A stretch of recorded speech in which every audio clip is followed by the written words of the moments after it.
There is a self somewhere in there, somewhere in the subconscious, but where the self is, what constitutes the self, this is the difficulty.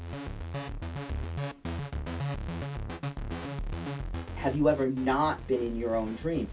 Even that point of view that is experiencing the dream is a subjectivity.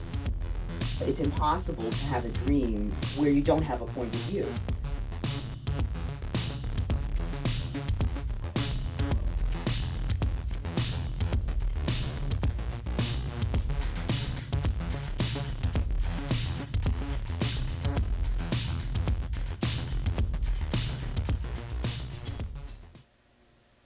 My understanding and interpretation of dreams, rather than talking about general themes, really deals with why we dream at all. Why does our brain engage in this sort of spontaneous activity? When you're dreaming, that's an awareness, but it's not as present as an awareness in your waking life. Whereas in a dream, you've got this more kind of surreal thing, this kind of montage of images. Dream period typically occurs during sleep and occurs during a special part of sleep called REM sleep, rapid eye movement sleep. It's most easily defined by what people often see while someone's sleeping and dreaming, which is sort of fluttering of the eyes potentially, although not entirely necessary.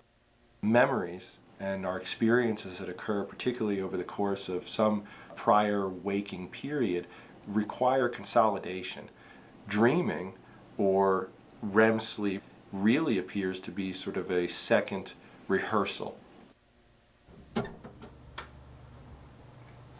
Dreams are, they're crazy and they don't make sense, and you get frustrated when they do make sense. When we think about things, rather than, say, dreaming about things, but when we simply imagine, for example, I ski. So when I think about skiing, I am, in fact, engaged in the neural activity that would be associated with skiing if I was skiing. Anyone's ever watched a dog, you might notice the little paws begin to shake and things like that. So we see some kind of spontaneous motor activity that's going on, and these seem to be sort of small approximations of some actual movement. Dreaming has always been around, but I think it's what the meaning that people take from dreams that has changed.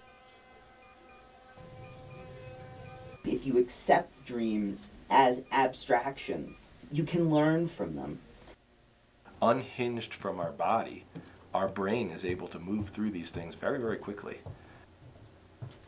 In real life, we're limited by our own bodies and our ability to move through these things, but if you remove motor activity, remove motor cortex from the situation, then those association areas of our brains, they move very quickly. Our brain has the ability to engage in behavior that exceeds what our body's capable of. We're able to do things in our dreams that we're often unable to or afraid to do in real life.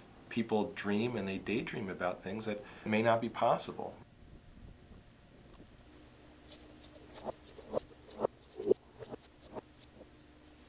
The desire to say, well, what does this mean? Maybe that's part of the waking life. Whereas the dreaming life is letting go and not thinking about what it means and just letting it happen. Our brains can't differentiate between waking and sleeping. We can't differentiate, in many cases, between what we've actually experienced and what we've imagined we've experienced. There are many occasions when we dream about things that couldn't possibly happen in the real world, and yet they seem so vivid and so real, and for most of us, we imagine that they are actually might have occurred. That because of the fact that we dreamt about something, that it's as though it may have taken place, and we can't tell the difference between those two things. Dreams help you to organize your subconscious and unconscious memories.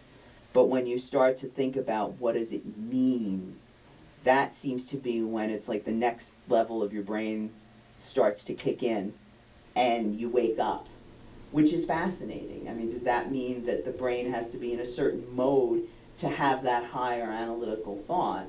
And the fact that once that analytical thought kicks in, that suddenly you wake up, is it that important? Does it take that many resources? I'm gonna aimless love, my angry heart, my desire awoke with wings.